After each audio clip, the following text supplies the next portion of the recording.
ನಮಸ್ಕಾರ ಸ್ನೇಹಿತರೆ, ನಾನು ರಾಜು. ಅಷ್ಟೇ ನೀವು ನೋಡ್ತಿದ್ದೀರಾ centre point Kannada YouTube channel. Uttara Kannada ಜಿಲ್ಲೆಯ ಯಲ್ಲಾಪುರ ತಾಲೂಕಿನ ಅರಬೈಲು ಗ್ರಾಮದ ಬಳಗಾರ ಕ್ರಾಸ್ ಸಮೀಪದ ರಾಷ್ಟ್ರೀಯ ಹೆದ್ದಾರಿ 52ರಲ್ಲಿ ಗುರುವಾರ ಅಂದರೆ ಜುಲೈ 9 ಮುಂಜಾನೆ ಸಂಭವಿಸಿದಂಥ ಭೀಕರ ರಸ್ತೆ ಅಪಘಾತದಲ್ಲಿ ಗೋಕರ್ಣ ಧರ್ಮಸ್ಥಳ ಪ್ರವಾಸಕ್ಕೆ ತೆರಳುತ್ತಾ ಇದ್ದಂಥ ಧಾರವಾಡ ಮೂಲದ 6 ಜನರು ಸ್ಥಳದಲ್ಲೇ ಮೃತಪಟ್ಟಿದ್ದು 3 ಗಂಭೀರವಾಗಿ ಗಾಯಗೊಂಡಿದ್ದಾರೆ. ಇದು ನಿಜಕ್ಕೂ ಕೂಡ ದುರ್ದೈವದ ಸಂಗತಿ. ಧಾರವಾಡದಿಂದ ತೂಫಾನ್ ಕ್ರೂಸರ್ ವಾಹನದಲ್ಲಿ ಒಟ್ಟು 9 ಮಂದಿ ಸ್ನೇಹಿತರು ಧರ್ಮಸ್ಥಳ ಹಾಗೂ ಗೋಕರ್ಣ ಪ್ರವಾಸಕ್ಕೆ ತೆರಳುತ್ತಾ ಇದ್ರು. ಬೆಳಗಿನ ಜಾವ ಸುಮಾರು 1 ಗಂಟೆ 30 ನಿಮಿಷ ಅರಬೈಲು ಬಳಗಾರ ಕ್ರಾಸ್ ಸಮೀಪದ ವೇಳೆ ಅಂದರೆ ಆ ಜಾಗಕ್ಕೆ ತಲುಪುವ ವೇಳೆ ಅಂಕೋಲಾದಿಂದ ಯಲ್ಲಾಪುರ ಕಡೆ ಬರ್ತಾ ಇದ್ದಂಥ ಲಾರಿಗೆ ಕ್ರೂಸರ್ ಮುಖಾಮುಖಿ ಡಿಕ್ಕಿಯಾಗಿ ನಜ್ಜುಗುಜ್ಜಾಗಿದ್ದು ವಾಹನದಲ್ಲಿದ್ದ 9 ಜನರ ಪೈಕಿ 6 ಜನರು ಸ್ಥಳದಲ್ಲೇ ಮೃತಪಟ್ಟಿದ್ದಾರೆ. ಪ್ರಾಥಮಿಕ ತನಿಖೆಯ ಪ್ರಕಾರ ಕ್ರೂಸರ್ ಚಾಲಕ ಸಂಜೀವ್ ಮೈಲಾರ್ ಅಂಗಡಿ ವಾಹನವನ್ನು ರಸ್ತೆಯ ಬಲಭಾಗಕ್ಕೆ ಚಲಾಯಿಸಿದ್ದರಿಂದ ವಾಹನ ಅಪಘಾತ ಸಂಭವಿಸಿರುವಂಥ ಸಾಧ್ಯತೆ ಇದೆ ಎಂದು ಪೊಲೀಸರು ಸಂಖ್ಯೆಯನ್ನು ವ್ಯಕ್ತಪಡಿಸಿದ್ದಾರೆ. ನೋಡಿ, ಅಂಕೋಲದಿಂದ ಲಾರಿ ಬರ್ತಾ ಇತ್ತು, ಬಲಗಡೆಯಿಂದ ಬರ್ತಾ ಇತ್ತು. ಈ ಕ್ರೂಸರ್ ಯಲ್ಲಾಪುರ ದಾಟಿ ಬಳಗಾರ ಹೋಗುವ ವೇಳೆಗೆ ಅದು ಎಡಗಡೆ ಚಲಿಸಬೇಕಾಗತ್ತೆ. ಆ ವೇಳೆ ನಿದ್ದೆಯ ಮಂಪರಿನಲ್ಲಿದ್ದಂಥ ಇದೇ ಕ್ರೂಸರ್ ಚಾಲಕ ಸಂಜೀವ್ ತನ್ನ ಸ್ಥಿಮಿತವನ್ನು ಕಳ್ಕೊಂಡು ಲಾರಿ ಬರುವ ಕಡೆ ಹೋಗಿ ಲಾರಿಗೆ ಅಪ್ಪಳಿಸಿರುವಂಥ ಒಂದು ಮಾಹಿತಿ ಪ್ರಾಥಮಿಕವಾಗಿ ಲಭ್ಯವಾಗಿದೆ. ಮೃತರೆಲ್ಲರೂ ಕೂಡ ಧಾರವಾಡ ಮೂಲದವರಾಗಿದ್ದು ಅವರಲ್ಲಿ ಕೆಲವರು ಸ್ವಿಗ್ಗಿ ಸಂಸ್ಥೆಯಲ್ಲಿ ಪಾರ್ಟ್ ಟೈಮ್ ಕೆಲಸವನ್ನು ಕೂಡ ಮಾಡ್ತಾ ಇದ್ದರು ಎನ್ನುವಂಥ ಒಂದು ಮಾಹಿತಿ ಈಗ ಬೆಳಕಿಗೆ ಬಂದಿದೆ. ಜೊತೆಗೆ ಗಾಯಾಳುಗಳನ್ನು ತಕ್ಷಣ ಯಲ್ಲಾಪುರ ಸರ್ಕಾರಿ ಆಸ್ಪತ್ರೆಗೆ ದಾಖಲಿಸಿ ಬಳಿಕ ಹೆಚ್ಚಿನ ಚಿಕಿತ್ಸೆಗೆ KMC ಆಸ್ಪತ್ರೆ ಹುಬ್ಬಳ್ಳಿಗೆ ರವಾನೆ ಮಾಡಲಾಗಿದೆ. ಅವರ ಆರೋಗ್ಯ ಸ್ಥಿತಿ ಗಂಭೀರವಾಗಿದೆ ಎನ್ನುವಂಥ ಮಾಹಿತಿ ಕೂಡ ತಿಳಿದು ಬರ್ತಾ ಇದೆ. ಅಪಘಾತದ ಮಾಹಿತಿ ತಿಳಿತಾ ಇದ್ದಂತೆ ಯಲ್ಲಾಪುರ ಪೊಲೀಸರು ಹೆದ್ದಾರಿ ಗಸ್ತು ಸಿಬ್ಬಂದಿ ಜೊತೆಗೆ ಸ್ಥಳೀಯರು ಸ್ಥಳಕ್ಕೆ ಧಾವಿಸಿ ರಕ್ಷಣಾ ಕಾರ್ಯವನ್ನು ಮಾಡಿದ್ರು. ಮೃತದೇಹಗಳನ್ನು ಯಲ್ಲಾಪುರ ಸರ್ಕಾರಿ ಆಸ್ಪತ್ರೆಯ ಶವಾಗಾರಕ್ಕೆ ರವಾನಿಸಲಾಗಿದ್ದು ಮರಣೋತ್ತರ ಪರೀಕ್ಷೆಯ ನಂತರ ಅಥವಾ ಬಳಿಕ ಕುಟುಂಬಸ್ಥರಿಗೆ ಅವರ ಮೃತದೇಹವನ್ನು ಹಸ್ತಾಂತರಿಸಲಾಗುತ್ತೆ. ಈ ಭೀಕರ ರಸ್ತೆ ಅಪಘಾತದಿಂದ ರಾಷ್ಟ್ರೀಯ ಹೆದ್ದಾರಿ 52ರಲ್ಲಿ ಕೆಲಕಾಲ ಸಂಚಾರ ಕೂಡ ಅಸ್ತವ್ಯಸ್ತವಾಗಿತ್ತು. ಈ ಸಂಬಂಧ ಯಲ್ಲಾಪುರ ಪೊಲೀಸ್ ಠಾಣೆಯಲ್ಲಿ ಪ್ರಕರಣ ಕೂಡ ದಾಖಲಾಗಿದೆ. ಇದು ಅಪಘಾತದ ಸುದ್ದಿ ಆದರೆ ಇನ್ನು ಮುಂದೆ ಏನು ಮಾಡಬಹುದು?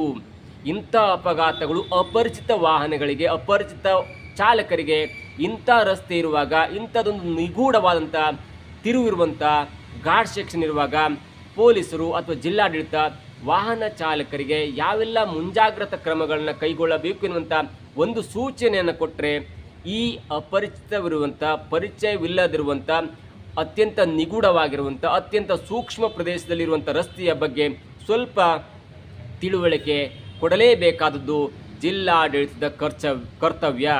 ಯಲ್ಲಾಪುರದಿಂದ ಸಿಟಿಯನ್ನು ಬಿಟ್ಟು ಮಾಗೋಡ್ ದಾಟಿ ಇನ್ನೇನು ಅರ್ಬೈಲ್ ಘಾಟ್ ಸ್ಟಾರ್ಟ್ ಆಗುತ್ತಲ್ಲ, ಅಲ್ಲಿ ಒಂದು ನಾಕಾಬಂದಿಯನ್ನು ಹಾಕಿ ಅಲ್ಲಿ ವಾಹನಗಳಿಗೆ ನೀವು 20 ಕಿಲೋಮೀಟ್ರ್ ಅಥವಾ 30 ಕಿಲೋಮೀಟರ್ ವೇಗದಲ್ಲಿ ಮಾತ್ರ ಚಲಾಯಿಸಬೇಕು. ಯಾಕಂದರೆ ಯಲ್ಲಾಪುರದಿಂದ ನೀವು ಅಂಕೋಲ ಹೋಗುವಾಗ ಅದು ಡೌನ್ ಇರುತ್ತೆ, ಪ್ರತಿಯೊಬ್ಬರು ಕೂಡ ಡೌನ್ ಇರುವಾಗ ಗಾಡಿಯನ್ನು ಸ್ವಲ್ಪ ಸ್ಪೀಡಾಗಿ ಹೋಗುವಂಥ ಚಾನ್ಸಸ್ ಇರುತ್ತೆ. ಹೀಗಾಗಿ ಯಲ್ಲಾಪುರ ಕಡೆಯಿಂದ ಅಂಕೋಲ ಹೋಗುವಾಗ ವಾಹನದ ಸ್ಪೀಡನ್ನು ಕಂಟ್ರೋಲ್ ಮಾಡಲೇಬೇಕಾಗುತ್ತೆ. ಅಂಥ ಒಂದು ಮುನ್ಸೂಚನೆಯನ್ನು ವಾಹನ ಚಾಲಕರಿಗೆ ಸ್ಥಳೀಯ ಪೊಲೀಸರು ಅಥವಾ ಜಿಲ್ಲಾಡಳಿತ ಒಂದು ಮುಂಜಾಗ್ರತಾ ಕ್ರಮವಾಗಿ ನಾಕಾಬಂದಿಯನ್ನು ಮಾಡಿದರೆ ಇಂಥ ಅಪಘಾತಗಳು ತಡೆಯಬಹುದು.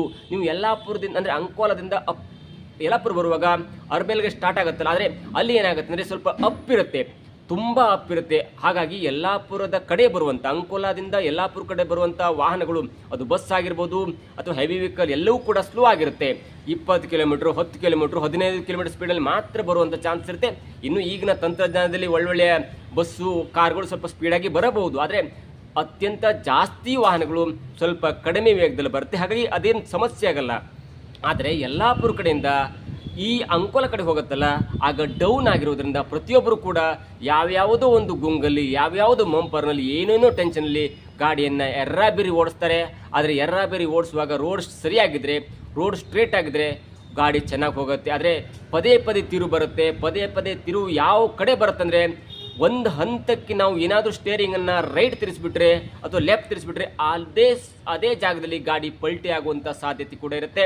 ನಮಗೆ ಅನೇಕ ದೃಷ್ಟಾಂತಗಳಿರುತ್ತೆ. ಇನ್ನೇನು ಅರಬೇಲ್ ಘಾಟ್ ದಾಟಿ ಅಂಕೋಲ ಅಂದರೆ ಅರಬೇಲ್ ಘಾಟ್ ಮುಗಿಯುವಂಥ ಹಂತದಲ್ಲಿರುವಾಗ ಇದೇ ತರಕಾರಿ ಹೊತ್ತು ತರಕಾರಿಯ ಒಂದು ಸಂತೆಗೆ ಹೋಗ್ತಾ ಇರುವಂಥ ಒಂದು ವಾಹನ ತನ್ನಷ್ಟಕ್ಕೆ ತಾನೇ ಮುಗುಚಿ ಬಿದ್ದು 10ರಿಂದ 11 ಜನ ಮೃತಪಟ್ಟಿರುವಂಥ ಘಟನೆ ಇದೀಗ ನಮ್ಮ ಕಣ್ಮುಂದೆ ಇರುವಾಗ, ಕಳೆದ 1 ವರ್ಷದ ಈಚೆಗೆ ಅಂಥ ಘಟನೆ ಕಣ್ಮುಂದೆ ಇರುವಾಗ ಉತ್ತರ ಕನ್ನಡದ ಜಿಲ್ಲಾಡಳಿತ ಪೊಲೀಸರು ಈ ಅರಬೇಲ್ ಘಾಟ್ ಎಂಟ್ರಿ ಮತ್ತು ಎಕ್ಸಿಟ್ನ ಇದೆಯಲ್ಲ ಅಲ್ಲಿ ಒಂದು ಸ್ವಲ್ಪ ಮುಂಜಾಗ್ರತಾ ಕ್ರಮವಾಗಿ ಕೆಲವೊಂದು ಸಿಬ್ಬಂದಿಗಳನ್ನ ನಿಯೋಜನೆ ಮಾಡಲೇಬೇಕಾಗತ್ತೆ. ಮತ್ತು ಕಳೆದ 1 ವರ್ಷದಿಂದ ನಾವು ಒಂದು ಹಿಸ್ಟ್ರಿ ತೆಗೆದು ನೋಡಿದಾಗ ಉತ್ತರ ಕನ್ನಡ ಜಿಲ್ಲೆಯಲ್ಲಿ ಎಷ್ಟೆಲ್ಲ ಅಪಘಾತ ಆಗಿದ್ದಿಲ್ಲ, ಆ ಅಪಘಾತದ ಸಿಂಹಪಾಲು ಇದೇ ಅರಬೇಲ್ ಘಾಟಲ್ಲಿ ಆಗಿದೆ ಮತ್ತು ಆಗ್ತಾ ಇರುವುದು ಕೂಡ ಒಂದು ಕೆಟ್ಟ ಸಂಗತಿಯಾಗಿದೆ. ಜೊತೆಗೆ ನೀವು ಅರಬೇಲ್ ಘಾಟಲ್ಲಿ ಒಂದು 8 ಕಿಲೋಮೀಟರ್ ದೂರ ಇದೆಯಲ್ಲ, ಆ 8 ಕಿಲೋಮೀಟರ್ ದೂರವನ್ನು ನೀವು ಕ್ರಮಿಸಿದಾಗ ನೀವು ಒಂದು ಸಲ 1 ಅಥವಾ 2 ಗಾಡಿ ತನ್ನಷ್ಟಕ್ಕೆ ತಾನೇ ಮುಗುಚಿ ಬಿದ್ದಿರುವಂಥ ದೃಶ್ಯ ಕಾಣುತ್ತೆ ಅಥವಾ ಅಪಘಾತದ ಒಂದು ದೃಶ್ಯ ಕಾಣುತ್ತೆ. ಹೀಗಾಗಿ ಇನ್ನಾದರೂ ಕೂಡ ಉತ್ತರ ಕನ್ನಡ ಜಿಲ್ಲಾಡಳಿತ ಈ ಅರಬೇಲ್ ಘಾಟ್ನಲ್ಲಿ ಆಗ್ತಿರುವಂಥ ಅಪಘಾತವನ್ನು ತಡಿಬೇಕಂದ್ರೆ ಎಂಟ್ರಿ ಮತ್ತು ಎಕ್ಸಿಟ್ನಲ್ಲಿ ಅಥವಾ ಆ ಕಡೆಯಿಂದ ಎಂಟ್ರಿ ಅಥವಾ ಈ ಕಡೆ ಎಕ್ಸಿಟ್ನಲ್ಲಿ ಮುಂಜಾಗ್ರತಾ ಕ್ರಮವಾಗಿ ಕೆಲವೊಂದು ನಾಕಾಬಂದಿಯನ್ನು ಹಾಕಬೇಕು ಮತ್ತು ಸಿಬ್ಬಂದಿಗಳನ್ನ ನಿಯೋಜನೆ ಮಾಡಲೇಬೇಕಾದಂಥ ಅನಿವಾರ್ಯ ಪರಿಸ್ಥಿತಿ ಇದೀಗ ಬಂದೊದಗಿದೆ. ಯಾಕಂದರೆ ಅಪರಿಚಿತ ವಾಹನಗಳು, ಈ ರೋಡಿನ ಪರಿಚಯವೇ ಇಲ್ಲದಂಥ ವಾಹನಗಳ ಚಾಲಕರು ಎರ್ರಾಬಿರಿ ಓಡಿಸ್ಕೊಂಡು ತಮ್ಮ ಪ್ರಾಣವನ್ನು ಕಳೆಕೊಳ್ಳುವ ಜೊತೆಗೆ ತಮ್ಮ ವಾಹನದಲ್ಲಿದ್ದಂಥ ಅನೇಕರನ್ನು ಕೂಡ ಬಲಿ ಕೊಡುವಂಥ ಸನ್ನಿವೇಶ ಆಗತ್ತೆ.